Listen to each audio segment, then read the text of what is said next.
So here we go. All right, guys. So this is the first episode of TeeTalk. We are a golf podcast. I'm Ben Zimmerman. I'm Dominic Fisher, and we're two college golfers here at Mountain Union. We thought about this the other day in the simulator. We talk about golf all the time, so why not just put a microphone and camera in front of us and see how that goes?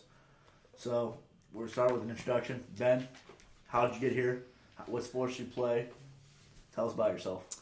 So I was originally a baseball player all my life. I grew up playing baseball ever since I was probably 6 years old. So I had a little bit of a natural swing. And my buddy Clay asked me. He said, "Hey man, did you ever think about golfing?" It was my sophomore year of high school, and I'm like, you know what? I was like, I'll give it a shot. You know, I had followed baseball, but I was like, let's maybe just try this golf thing. Smack the ball around a little Yeah, bit. smack the ball. I mean, I wasn't gonna think anything of it. I was like, this is something I'm gonna do when I'm not playing baseball.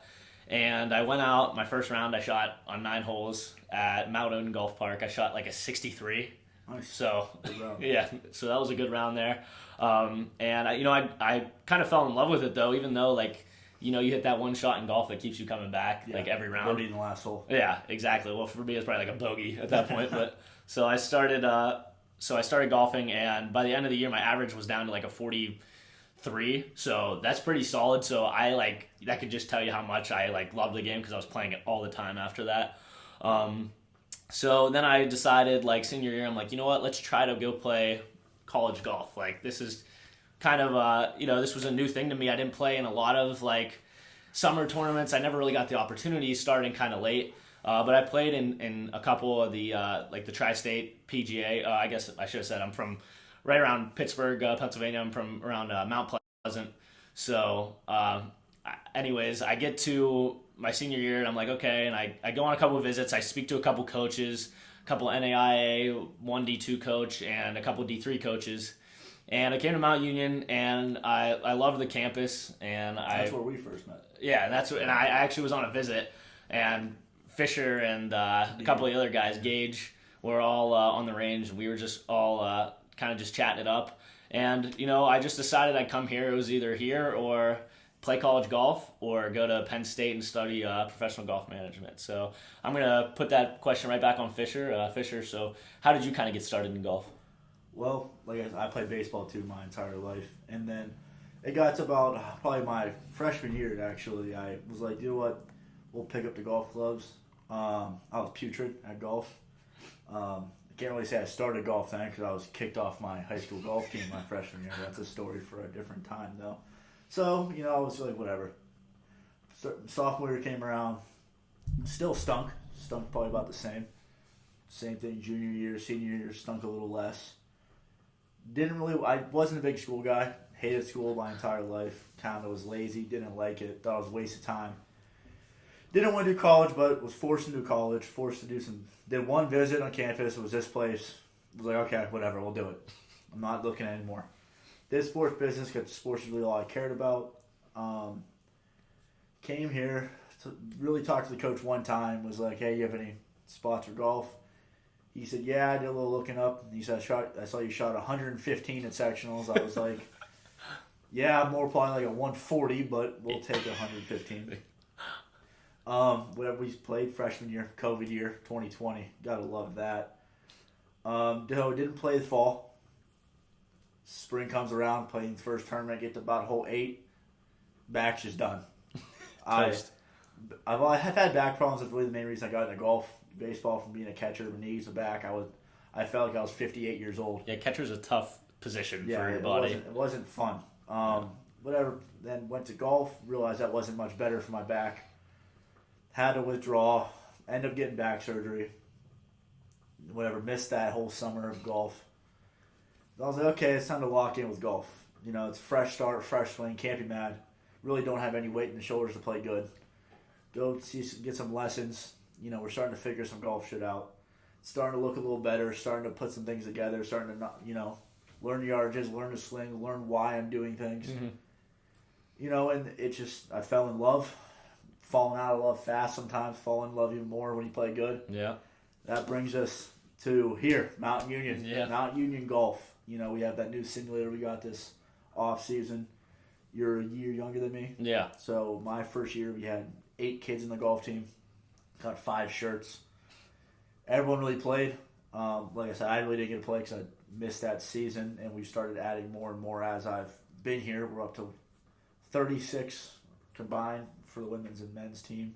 It's a lot. That's a lot for a golf team, but I like it because I've got to meet more people. And I really like a lot of the kids on the team.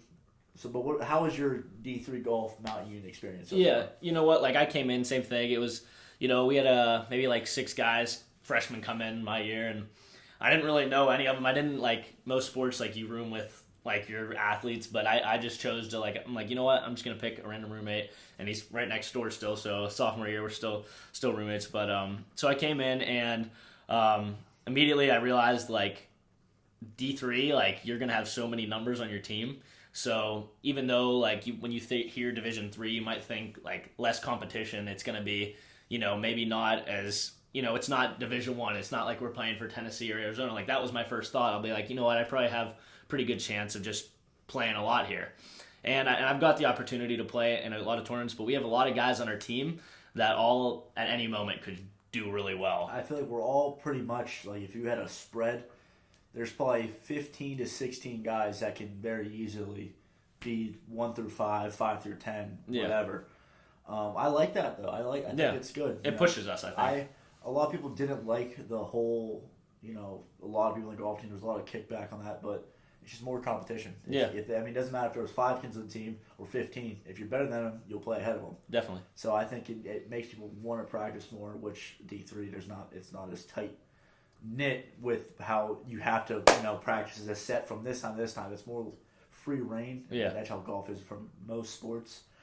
And I like that. I always hated having to be from, go to high school, you'd have class from 7 to 2:45, you'd practice from 3 to 6. Yeah. That was horrible. I hated it. I didn't like that. So now that you can kind of like mix it in every once in a while, I think that's good. Definitely. Yeah, and I think like, so here at Mount Union, this university I think is like 40% athletes. So it's like, it's all athletes, right? So it's very competitive. Like it's a pretty big, like, I guess you could say athletic school in the OAC. But a good thing that we got, like every other basically team had like really nice facilities, like the football team here, killer team, 17 national championships. They got donors that are just giving them a bunch of money. So they got some really nice stuff. And then golf, we really didn't have much, but we just got a recent facility. We got 2 simulators. What are they? GC3? Foresight, and we have a putting green and lockers, which is huge. And we might even film the podcast in there just because it's a good spot. So that's basically it for college golf for me. I mean, for both of us, we're getting into season now, so looking forward to that. But let's just swing into the next topic here. So the upcoming Honda Classic, another tournament coming around for the PGA this weekend. So we're going to talk about who we think is going to win. A little underdog, make a run, top 10 finish, top 5 finish, and someone we think is going to completely forget what golf is, miss the first cut, like we would. Yeah. So who do you have to win this week? I got Seb Straka coming back. He won in 2022. Yeah. You know what? See if he can come back and get a little back-to-back title for him. It's starting today. We're filming this Thursday morning, so it's going to be interesting to see what goes on there. Who did you pick for your winner this weekend? See, I have someone who's very majors. They're not always there, but they always hang around. They're always top 10 somewhere in there. Sung Jae Im. I feel like always in these not smaller events, but non-majors, it's always him. He's always up there top 3. Horschel's up there. Lowry's always up there. Guys who are kind of just hanging outside, the majors, who have a few second-place finishes. This is their event to win, and I think Sung Jae Im brings it home this week. Yeah. Okay. Yeah. No. That could definitely be one. Who did you pick for your underdog this week? Billy Horschel. He is the definition of just like fighting. He just doesn't. Yeah, that's a good point. He doesn't give up. He doesn't hit the ball very far. He doesn't do anything great. He's just scrappy. He sticks around. He makes it happen. He looks like he's 74 years old. So he just has that fundamental swing. Yeah. And he's a big betting wild card to come in and win. Yeah, he's a little chippy too. I like it. Yeah, I think he's definitely going to give us a chance and give a good run at this title this week. Yeah. Yeah, so I kind of went with a different route for my underdog. I picked Akshay Bahati. I think that's how you say his last name. This guy is going to be a stud one day. I don't know if you're familiar with him. No, is he the world 500th? Yeah, no. So he is he was a golfer. He was on the Korn Ferry Tour. He won his first event last year. He has a wild swing. I'm actually going to show you what he looks like, what his swing looks like. But he won an AJGA event, and I don't know, maybe if you've seen him before, maybe not. He plays. He's always with a bunch of YouTubers. But so that's a swing right there. Wild whippy swing. But I really think he has a chance this week. I mean, having success at this course, young, flexible guy. I want to see him make a run. I mean, just qualifying for this event was probably huge for him. It's always nice seeing young guys win. I mean, I went with people who've been in the PGA for 5-10 years now. It's always good to see a young guy win, get that first win under their belt, and see what they can do from there. Yeah, especially that he's got a little bit of a taste of victory. So it's going to be interesting to see where he goes with that. But out of another segment we want to do with like the new week's tournaments, we want to talk about a player that we think is just going to absolutely like fall apart. Which we're not praying on anyone's downfall, but you know we have suspicions. So who is your guy? Shane Lowry. A lot of betting sites number 2 best odds to make a run and win this thing. You know, he had a decent week last weekend. I don't really think that this event's gonna be for him. Mm-hmm. He likes to be very up and down, roller coaster like career. I just feel like this week is gonna, have his +4, +5, and not make the first cut and go home early. Yeah, I mean, it could happen to anyone. I mean, you see it with any guys, but I chose Harry Higgs. I'm a big Harry Higgs guy. I'm pro him. I love Harry Higgs, but for some reason, looking at the field, I just had a feeling that this week it wasn't going to go his way. There was no, usually when we make picks like this, it's like, you know what, he played last year, fell apart, didn't make the cut, but I just had a feeling I don't know if he played in this event last year. I didn't even look. No idea. Yeah, I just had a feeling this weekend. So, but I guess a horrible take. Yeah, I don't know. Hey, listen. Horrible. But it's hey, opinion, right?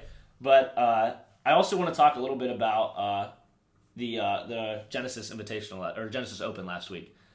Just kind of cover that just briefly. We watched it. At least I did with my family and Rombo. I mean, that guy. I think it's going to be his year. I think this is his year. I don't know what you think about that. I don't know if you watched the ending. Really good ending, but this weekend you could watch it, but it was all eyes were on Tiger this weekend. Yeah, that's true. I am an anti-Rom guy. Really? Look at this guy. We're disagreeing on the first episode. I like it. Can't stand the guy. I don't know what it is. I'm glad that his swing is so unconventional. He's winning, so it makes everyone else feel better. But it's just something about the guy. Good win. Congratulations. Don't like Rombo. But Tiger, I mean, he fought. Yeah, definitely.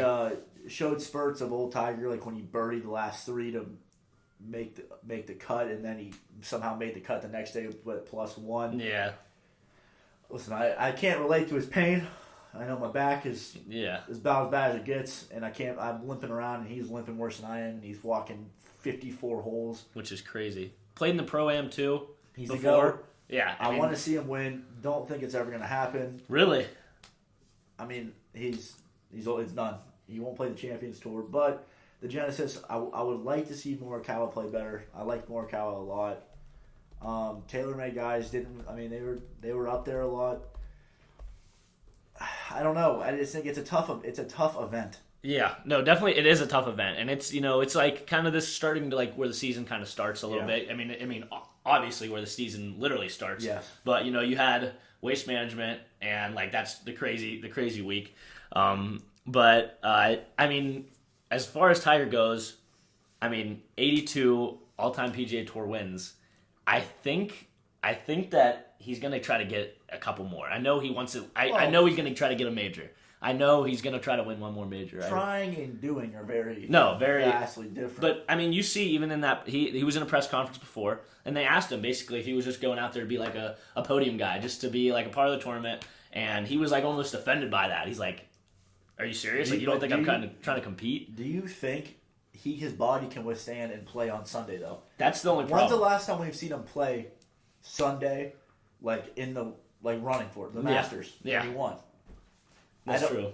And then, but since then, a lot's happened. Yeah. So I don't even know if he can physically play a Sunday, back 9, down 1, up 1, trying to win a tournament, let alone Augusta, something that's very hilly, and you're always walking limped anyway. Yeah, great point. That's a great point. But I mean, we saw. At the end on Sunday, we saw Homa make a run for it. And there was an interview with him after, and I honestly loved it because with everything that's going on in golf right now, that guy is probably one of the most passionate guys. But you wouldn't see it. I don't know if you ever seen his like tweets and stuff where he's like making fun of people's swings and stuff. Hilarious. But that tournament meant so much to him, and he fell short. But he honestly fought till the end. He almost chipped in on the last hole, which I mean, Rahm still would have won because he 2-putted. But I mean, it just shows like he was crying in an interview after. It just shows how much heart these guys have and how much they care about certain tournaments. It's not all about the money for some of these guys that are coming out here and trying to win every week, just trying to make a legacy. Those last few holes on Close, that's just an experience coming to play. Rahm's been there 15 times. Yeah, he knew what he can do, and Homa was back against the wall trying to claw at it. So. But we saw a lot. We saw some into Homa and a lot of other golfers are in the Fullswing. Yeah. Documentary that came out. Yeah, we can kind of transition into that too. So just like some recap and thoughts about it. I thought some episodes were very good.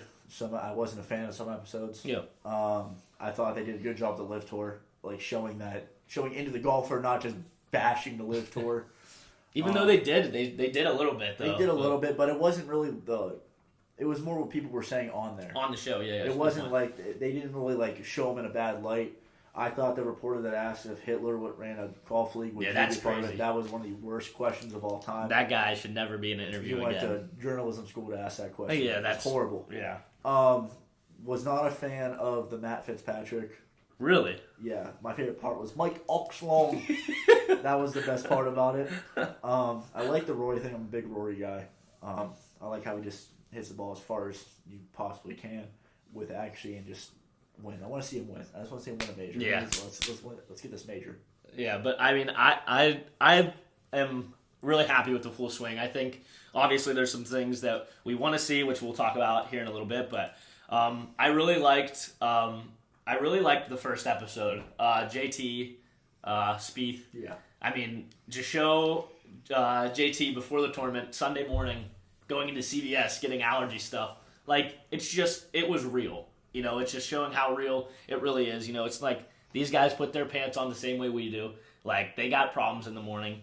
Coming up, trying to grind to get that win. I don't think he was leading going into that. I don't think so. Yeah, I don't think so. To try to grind back, sick. I thought that was cool. And then I actually liked the Matthew Fitzpatrick one. I didn't know that guy was. I don't know. It was a very heartfelt kind of episode. I mean, I wasn't like a huge Matty Fitz fan, but I'm a hater though, so I'm a very pessimistic. Everything is bad until it's good. What about the Joel Damon episode? Did you watch that one? See, him and Homa, they kind of they give me the same vibe. Yeah. It's kind of like they play golf, they love golf, they're funny. I'm big. You have to make golf enjoyable. That's why Harry Hicksy's funny. He's always they always say something. If you hit a bad shot, I want to hear them say something. Say something like, "Oh my God, I'm the worst ever. That's the worst golf shot." Yeah. That's what I want to hear. That's Trail Hatton too. Yeah, that's what you want to hear. You don't want to just they hit a bad shot and they have no emotion. They walk the ball and that's not what people want to see, especially other golfers. You love watching the best be the best at it, but you also love relatable shots. Everyone wants to see them top a ball. Everyone wants to see them shank one. Yeah, at least that's another human, And I don't know if you saw in that Damon episode, there was talk about him. They're like he's the least confident player on tour. I'm like, what does that even mean? How do they know that? And then it shows him in interviews. They're asking him if they think he could ever if he's gonna ever win a major, and he's like, he'll be leading what was that, the Open, U.S. Open, Yeah. leading, and they asked him in the interview, they said, do you think Joel Damon can win one? He's like, probably not. Yeah. Like, this guy, like... That's exactly that. See, that's exactly how I feel. Yeah, I see, love like... it, though. Because, like, then like, Tiger, different. Tiger's going to go in and say, absolutely, I think I can win this. The only problem with... there's two differences. One, starting at 14 was the best. Like, he just went out and beat everybody. And at 19, came out and beat everybody for 5 straight. Like, he just won. Joel Damon came out, and, he might have been the 5th best, 10th best of it, at every age, and just scrapped his way here. And he's still the 25th, 15th best player. Tiger's just always been the best. So, yeah, you can go. That's like asking Michael Jordan who's going to win. Okay, yeah. It's you're asking the greatest athlete, arguably, of all time. Yeah. It's a little different than asking some pudgy white kid. Yeah, true, but that was funny. But what do you think about season 2? I don't even know if they're coming out with the season 2, when they're thinking of it, but what do you want to see season 2? I like to see some. I like the whole LIV thing. I think it's time for that to go to the wayside, though. Really? I like the LIV. I think we'll talk about that a little later. But season 2, I don't want to see what Tiger's doing because we already see it all the time. I know everyone wants to be like, oh, I want a Tiger Woods episode. What could they cover that we already don't know about Tiger Woods? We know he's in pain. We know we watch him with Charlie all the time. I want to see a Corn Ferry player. I want to see a guy that qualifies. Yeah, that a guy week. who's like, well, I have $500 invested in this. I have no more money. We have to do this. No, I understand Joel Damon. They talked about him not winning, but these guys who don't have who never jets won and don't have the sponsorships, flying economy, who's just showing up barely in time, going out, stuff like that. That's what I want to see. Some younger players, less experienced players, and even if they're not on the PGA, I want to see what that's like. Yeah, definitely. It puts in perspective of the whole realm of it. I definitely agree with you. I want to see more of the not the inexperienced, but I mean, I guess the inexperienced golfer, the guy that's just got his card on tour, ready to rock, got some confidence, maybe even like a college guy. I don't know, like if they're ever thinking when a college guy, if he makes some type of cut into some AM event or like maybe even covering an amateur event, that would be really cool to see. I'm really excited for it. It's a good show. It's really bringing a lot of people to golf, which is awesome. Which is a goal of the sport right now. The sport's growing at a tremendous rate, probably almost second best other than when Tiger was in his prime. But that has a lot to do with COVID, I think. Yeah, definitely. That's all you can do. And with what came with COVID was the LIV Golf Tour. A lot of people have covered it. We're not going to cover it because we really don't. I personally don't. I like it. I think they should. I'm glad they forced the PGA to pay more. Yeah. I was sick and tired of guys, like I said, who don't have that much. Guys who just got their card, who don't have the money to just not win events. They were getting paid $50,000 a year. That's just not how someone should be paid. I'm glad people went, like a Danny Lee or someone who doesn't have that much money, many wins under his belt, went and got $200,000 to play, guaranteed, gets this much for an event. I loved it. These guys who, like the Dustin Johnsons, who don't want to play that often, fine. I get it, go. If you don't want to play every weekend, that's fine. Yeah. You don't have... Tough subject there, though. I mean, with those guys. I understand that you might feel differently about it because you can have the whole PGA honor aura thing. That's fine. But they had Hall of Fame careers in the PGA. It's time to go do something else. But yeah, and I guess you got to think these guys, or some of these guys, are trying to start a family. Or if they started a family, if they're out every week on an event, they're leaving. So say you make the cut, you're out Sunday, you just get off the course. You're gone Wednesday through Sunday. You're getting on a jet and you're going to the next place. Yeah. For Monday, playing the pro-am, playing whatever is going on, practicing the course. So it's a grind, right? But what I do say that I like that LIV is doing, and it kind of pushed PGA as well, is caddy pay. Caddies are extremely, no one appreciates caddies. And now we're starting to see some appreciation, paying caddies. I think that's really cool. I think, a caddy, his success obviously relies on how good his player is. Yeah. So that's so tough to be a caddy. I think being a caddy, knowing when to tell your player certain things, just to keep their head straight. I've had my girlfriend and my dad and people caddy for me just in small events, and it does make a huge difference having someone there to actually talk to. I've caddied for one of our teammates, Ian, before an event. Which we might have him on an episode here too one day. So what I realized with caddying. It's just like you don't say. You tell them like I do the course, so that's where I told him where to hit the ball.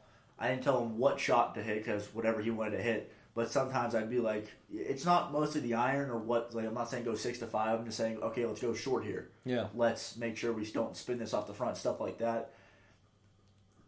Caddies, I don't know. It's tough because like it's not all caddies should be paid the same. True. Because not all do the same. That's very true. Some players want their caddy just to hand them the club, just to read them putts. Some want them to be fully involved with every shot. Yeah. I don't know, and it just depends. It depends on the player and the caddy. Yeah, because I mean, you can have a family member, a wife, Yeah. a husband if you're on the LPGA, like that. So if it's a family member or someone like a close friend, honestly, what are they really going to tell you about your golf game, especially if they're not there all the time? But if you got a guy that's hey, I'm all in, like Joel Damon's caddy, I'm all in, like let's do this, like let's work. He's at the range with his guy all day, like just spending all that time with him. So I think guys like that, it shows like these guys shouldn't get paid the same as the person that just comes out for the weekend tournament. So I have to agree. I mean, I'm pro LIV, I'm pro PGA. I'm glad competition's happening. It's good. It's good that the companies need. This had to happen. Yeah, that's golf was on a downslope, fast going downhill. COVID kind of saved some things. People didn't know what to do with their days. Only place to go and get lost was on the golf course. And then LIV came, so it's just everywhere. All you saw was golf. Yeah. So what else do we have to talk about here? I guess we could transition into... We just, talk about the podcast. Maybe what's going to happen. Yeah, let's talk about a little bit what we're planning to do. This is more of an introduction podcast. We covered just some of the weekly things. But as far as guests, we want to have some guests on here. Yeah. We're looking at maybe some Division I guys, some other college golfers, some guys that have won some big tournaments, some guys that are maybe up and coming, have a chance to get on tour, and eventually just keep getting guests in the industry. Yeah. I want to talk to everyone in all types, club fitters, caddies, golf course managers, ground, just anything that has to do with golf. Because they all have a different view on something. Yeah, definitely. So it'd be kind of cool to pick different people's brains and see how that can help us even. Yeah. I mean, we could talk to grounds guys about the different kind of grass and stuff, how that reacts and stuff. Because I really have very minimal idea on mechanics of golf. I kind of just come out and hit the ball. I have kind of the meathead approach, which is as far and straight instructors, we'll see. Maybe we get a couple of swing instructors on here to see, what are some underlying causes of, amateurs doing certain things. Because we're always looking for, I know Fisher, honestly, he's always helping someone on our team. This guy's pretty good, actually, at what he does. I'll applaud him for that. He's pretty good at helping swings, but, I work right now as a part-time club fitter for TaylorMade. So, just even bringing in someone that's a club fitter to be able to tell you why certain things happen. And I'm sure we'll get into that in other podcasts. But, I mean... Mostly we try to get these up probably every Thursday, Thursday before tournaments. This one came up a little later than we wanted to. But, that's what we'll live and we'll learn. And yeah. Hopefully this name sticks. We might come up with a different one. We don't know, but until next time. Thanks, guys. Peace.